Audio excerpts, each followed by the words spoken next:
दर्शन नमस्ते सबैजनालाई। आजको बुढीको काम आजको बुढीको काम बाम कत्रो छ यहाँ। बिहानदेखि गएको बुढी भर्खर राखी लिएर बाम बाम त्यो केटाहरू त माछा खान खान्छ तपाईँको भन्थ्यो न हाम्रो माछाको मेरो माछा माछा माछा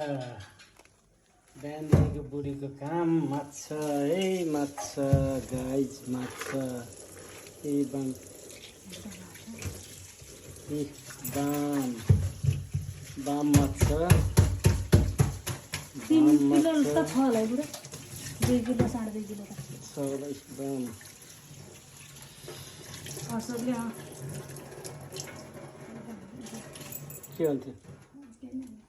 माछा आन्टी माछा भिडियोमा देखाउनेलाई पनि भरे खाँदै थियो यो नि रातै छोरा समाजको फुत्केर मैले झापी सिमरे पारेको आमा त्यसले कति मारेको 30 वटा होला बाम 30 वटा जति